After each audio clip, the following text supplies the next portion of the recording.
So welcome back to Third Rate Content.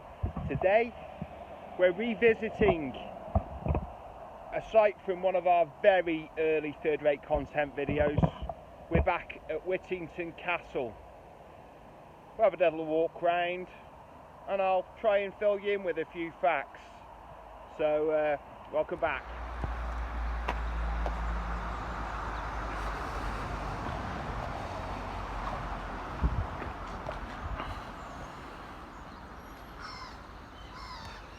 So just walking in through the main gate into what would have been the castle courtyards. Not a huge amount left today, but what is left does give you a very nice picture in your mind of what Whittington Castle would have been like in its medieval heyday. Of course, only the gatehouse really left today, and elements of the wall and of a tower.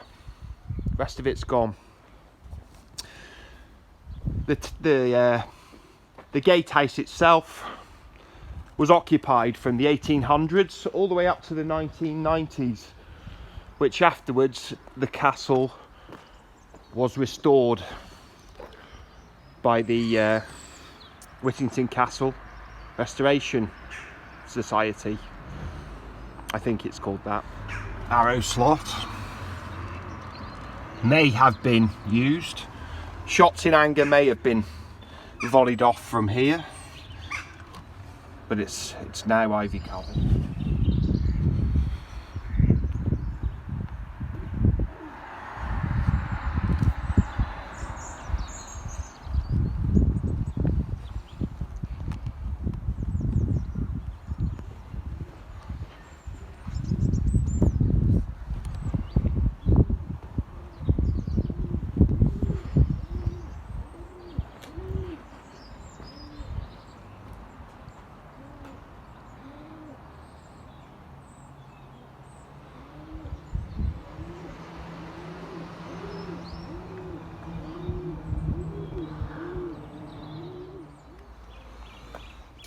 So in 2003, a historical and archaeological investigation by Peter Brown and Peter King identified that the outer bailey of the castle had two elaborate gardens,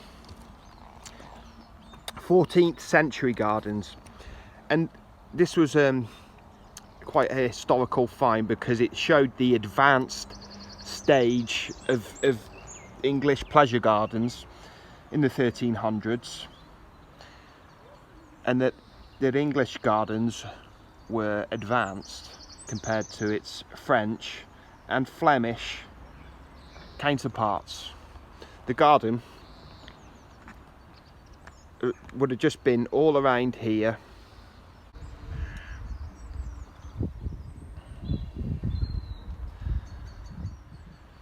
would have been walled and been quite a nice place to spend time in the 1400s, the age of troubadours and all the romance of chivalry and such like.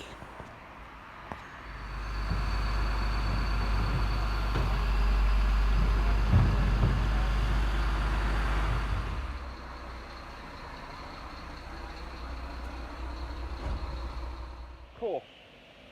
Whittington Castle has its own Grail legend, as we covered in our visit 3 years ago here, but just going into the detail of it a little bit, the Grail legend relates to the Marian chalice, which is an equivalent of the Holy Grail, and according to the legend, Sir Fulk Fitzwarren, the great grandson of Payne Perviel, and one in the line of the guardians of the Grail, was kept at a private chapel in this castle when the Lord, the guardian of the Grail, was here. It's a very evocative story, but we haven't, like so many of these things in the past, we haven't really got any proof one way or the other. But who knows, the Holy Grail could have been here at Whittington Castle.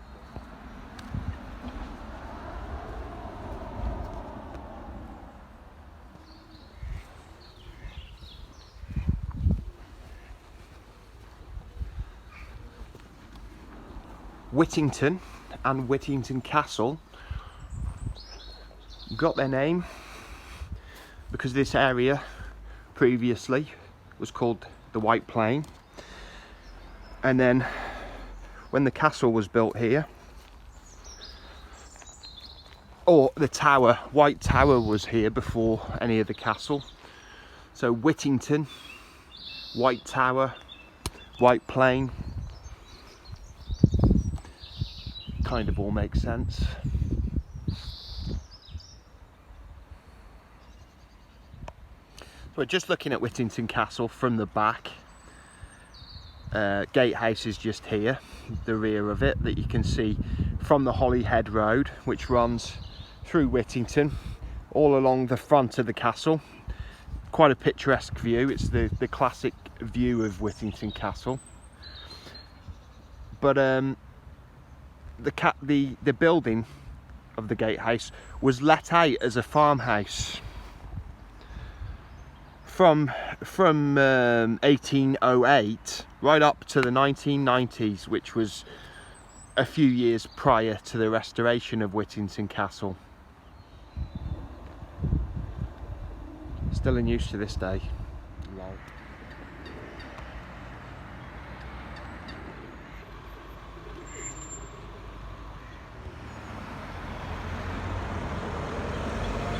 Stones from Whittington Castle were used to construct the Ellesmere Turnpike, just going down past Ye Old Boot Inn in Whittington. Nice to see the Snowdrop Site, but let me tell you, it is freezing today. It doesn't feel spring-like at all. So Whittington Castle was built